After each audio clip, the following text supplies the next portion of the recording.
L'histoire se déroule, et nous voyons une fille qui court dans la forêt. Elle dispose des casseroles et des poêles qui teintent dans les arbres lorsqu'elle entend quelqu'un approcher. Elle sort quelques sacs cachés d'une zone secrète que seule elle connaît. Elle fixe avec un regard émerveillé lorsqu'ils sont aspirés dans l'un des sacs. Elle attache tous les sacs à elle-même et y range divers objets. En sortant avec toutes ces marchandises, elle se dit à elle-même qu'elle a renoncé au bonheur il y a bien longtemps. Étant une enfant non désirée rejetée par ses parents, elle tente de tester la lame qu'elle tient, mais finit par tomber et rouler en arrière. Si seulement elle avait des compétences importantes comme courir ou se cacher. Mais bien sûr, rien de tout cela ne lui serait arrivé en premier lieu. Elle se demande si elle a fait quelque chose dans sa vie passée pour être si mal maudite dans celle-ci. Elle glisse en bas de la colline, heureuse de trouver un dépotoir. Elle tire sur une poignée de sacs poubelles et évite de peu d'être transpercée par plusieurs lances jetées. À l'intérieur d'un sac, elle est ravie de trouver une nouvelle veste, et une carte qui pourrait faciliter son voyage. Mais même avec une perspective positive, elle a des pensées intrusives pour lui rappeler qu'elle est juste une enfant non désirée vivant de déchets comme un vagabond. Ivy voit alors un homme qui est un dompteur de monstres. Il siffle pour appeler des slimes pour se nourrir des déchets. Et en les regardant fondre les déchets, elle se demande si sa vie passée aurait considéré les monstres comme mignons. Ivy s'enfuit pour se cacher alors que l'homme s'approche de l'arrière de la belle. Elle fixe complètement effrayée, tandis que l'homme mentionne qu'il y a une prime sur la tête de cette petite fille, où le chef de son village la veut de retour morte ou vive. Elle fuit plus loin, ayant des nuits agitées. Et en traversant un marais, une forte bourrasque souffle et elle découvre des dizaines de slimes sautant autour d'elle. Elle s'enfuit avec elle à sa poursuite. Elle arrive à la forêt et trébuche en arrière avec plus de slimes apparaissant devant elle. Tombant d'une falaise, sa chute est amortie par les branches d'un grand arbre. Elle se soigne avec des potions, espérant que la chasse contre elle est terminée. Elle arrive ensuite à une belle source d'eau, où elle plonge pour se baigner. Ensuite, elle se coupe les cheveux et met des vêtements pour se déguiser en garçon. Fixant l'eau, prête à commencer sa nouvelle vie. Elle tombe sur un petit slime sur une feuille qu'elle trouve en fait mignonne. Puis, en consultant son compendium de monstres, il s'avère être extrêmement rare. Étant connue comme le slime la plus faible avec une existence désintégrante, elle ne peut s'empêcher de se réjouir parce que le slime est aussi faible et inutile qu'elle. Enfin, quelqu'un à qui elle peut s'identifier. Une petite brise emporte le petit slime. Et en regardant le compendium à nouveau, Ivy apprend que ce slime peut disparaître avec une rafale encore plus forte ou même au moindre contact. Alors qu'elle la regarde coincée, simplement mise à l'envers, Ivy remet délicatement le slime à l'endroit en utilisant ses deux mains. Et elle apprend du livre qu'il est probable que ce slime mourra en une seule journée, rendant le slime très triste. Ensuite, le vent fait voler une lame d'herbe qui renverse le slime faible et inutile. Et Ivy court après, la rattrapant à peine avant qu'elle ne tombe dans l'eau. Ivy passe ensuite du temps avec le slime autant que possible avant sa désintégration inévitable. Elle lui parle, mentionnant ses pensées sur le fait que les dieux ne sont pas justes. Ils créent des gens heureux, mais aussi des gens misérables comme elle et ce slime. Les humains dans ce monde appelé Ordobus tous reçoivent des compétences lorsqu'ils atteignent l'âge de 5 ans. Son père a des compétences en menuiserie à 2 étoiles. Sa mère a des compétences en couture à 2 étoiles et en reprisage à 1 étoile.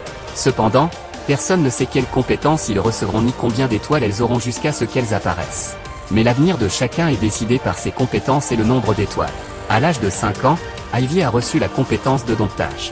C'est la capacité à apprivoiser des monstres et à les gagner à sa cause. Mais malheureusement, elle est née sans étoiles. Une dompteuse qui ne peut apprivoiser aucun monstre. Inutile et rejetée par la société et sa famille.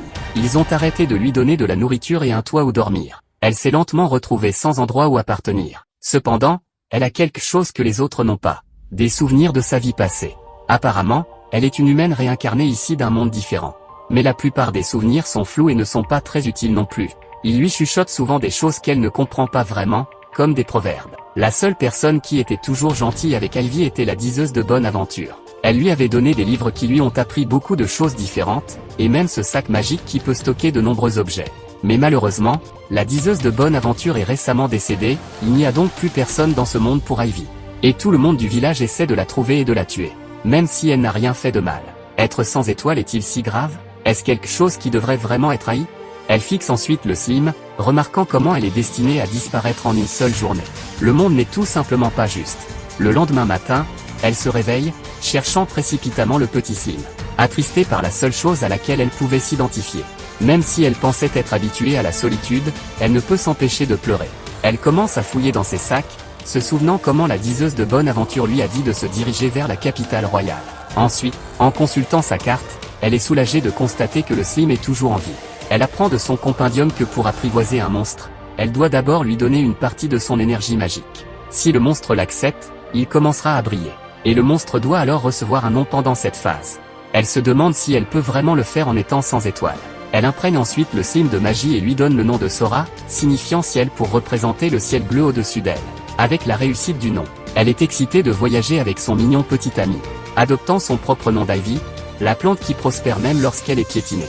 Ivy course une souris et l'attrape, puis nous apprenons que c'est la 10e proie. Elle est ravie d'avoir des souris des champs pour son repas ce soir. Elle enveloppe les souris dans des feuilles et les range dans son sac pour plus tard. Elle indique sur sa carte où elle se trouve actuellement, la région de sa ville natale, le village de l'Atomie, et note que la capitale royale est bien plus à gauche, au-delà de la carte. Donc, elle veut s'arrêter dans la ville d'Otoloa, avant que la carte ne se termine. Elle doit attraper Sora à nouveau avant que la brise ne l'emporte. Elle est ensuite effrayée par des bruits de course et décide de grimper à un arbre pour se cacher. Elle est horrifiée de voir un grand troupeau de fourmis géantes, mais elle ne la remarque pas du tout. Après leur départ, elle soulève Sora, se demandant s'il ne semble pas un peu plus gros.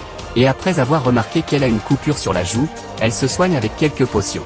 Mais elle ne peut s'empêcher de penser qu'elle devrait avoir plus de potions et se demande où sont passés les autres. En errant, elle voit une affiche de recherche avec son visage dessus. Elle note que la récompense est de 500 dalles, ce qui est une grosse récompense là d'où elle vient. Elle se demande pourquoi elle pourrait valoir autant, puis son moi passé chuchote que c'est parce qu'elle est une fugitive recherchée. Ce qui ne rend pas Ivy plus heureuse, car cela la fait passer pour une méchante. Elle va retirer une deuxième affiche de recherche, mais est stupéfaite de voir leur laide représentation d'elle. Et cela la met assez en colère, alors elle la déchire. Cependant, en voyant la version embellie d'elle-même, elle remarque, oui, celle-ci, c'est probablement moi. Mais d'une certaine manière, il semble que Sora puisse être en désaccord. Ils arrivent enfin dans la prochaine ville, Ivy se sentant un peu envieuse devant tous les habitants et leur magie quotidienne. Elle voit une boucherie et pense à vendre ses souris des champs pour de l'argent. Elle devient nerveuse et décide de s'éloigner, mais le boucher s'approche car il sent les souris grâce à sa propre compétence d'odeur de niveau 2. Il demande à Ivy de lui montrer les souris, et il est excité par les coupes de viande fraîche. Il les achète pour 100 dalles. Expliquant que la plupart des gens lui apportent des proies plus importantes ces jours-ci, il serait donc ravi d'acheter les viandes plus petites d'Ivy à n'importe quel moment. Avec une poche pleine de billets, Ivy a un peu faim en regardant la boulangerie. Mais elle est trop nerveuse, alors elle s'éloigne d'abord. Mais elle revient, le propriétaire de la boutique lui demandant ce qu'elle aimerait acheter. Ivy demande ce qu'elle peut se permettre avec 100 dalles, car il s'avère qu'elle n'a jamais utilisé d'argent auparavant. Le propriétaire explique qu'Ivy pourrait acheter toute l'étagère de pain. Ivy décide alors d'acheter quelque chose et s'éloigne joyeusement avec les délicieuses friandises. Ce soir-là, elle s'assoit au sommet d'un arbre, très impatiente de manger. Ensuite, elle partage la moitié avec Sora. Tout en se régalant, elle apprend que Sora ne peut pas manger le pain. Mais elle ne peut pas comprendre ce qu'il pourrait aimer manger. Le lendemain, elle est ravie de trouver une montagne de déchets. Elle tombe sur des paniers de potions, mais ils sont tous périmés et décolorés. Mais quand elle les pose, Sora trouve une utilité en absorbant les bouteilles de potions entières. Cela surprend Ivy, car absorber des matériaux inorganiques est généralement une compétence détenue uniquement par des slimes rares de haut niveau. Elle essaie de tester cela avec un autre morceau de déchet, mais il semble que Sora ne s'intéresse qu'aux bouteilles de potions. Mais pas les rouges, seulement les potions bleues. Ils continuent leur journée dans le village, Ivy apportant plus de viande de souris au boucher pour gagner de l'argent. Elle achète plus de pain pour se régaler. Et elle se baigne dans la rivière voisine. Alors qu'ils mangent leur repas pour la journée, Ivy souhaite pouvoir rester dans le village pour toujours. Les gens ici la traitent bien, contrairement aux souvenirs de son père qui l'a jetée comme les ordures auxquelles elle s'est de plus en plus attachée. Le lendemain, elle se dirige vers le village, et quand elle voit quelques aventuriers, elle pense à l'homme qui l'a chassée pour une prime et s'enfuit. Elle court devant le boucher, qui est impatient d'acheter des souris. Mais elle est effrayée de voir son affiche de recherche sur l'étal du magasin. Elle court ensuite à la boulangerie, où la dame du pain a cuit son pain préféré pour lui en donner. Cependant, Ivy s'enfuit à nouveau, se sentant pire après avoir vu une deuxième affiche. Elle pleure de gentillesse, car elle sait qu'elle doit quitter le village qui l'a traitée si gentiment. Et elle embrasse Sora, qui la tient compagnie pendant son sommeil. Le lendemain, lorsqu'elle s'aventure dehors, elle arrive à une intersection, ne sachant pas où aller. Elle décide d'aller grignoter quelque chose, car elle avait trop peur de ramasser des provisions en ville. Elle tombe sur un pommier doré avec délice, mais n'est pas si heureuse de voir que c'est un monstre qui se nourrit d'aventuriers. Ivy essaie de fuir, mais s'en sort avec une attaque vicieuse au poignet. Elle finit par s'écrouler au sol et dit qu'il lui faut une potion. Ensuite, Sora commence à s'illuminer et Ivy ne peut s'empêcher de se dire que les rumeurs sur les slimes sont vraies car elle pense que Sora va la manger. Mais ce n'est pas le cas car Sora n'essaie que de la soigner car il a des aptitudes de guérison avec toutes les potions qu'il avait dévorées. Si vous avez aimé la vidéo, abonnez-vous, laissez un like et un commentaire pour aider la chaîne à grandir. Merci d'avoir regardé cette vidéo.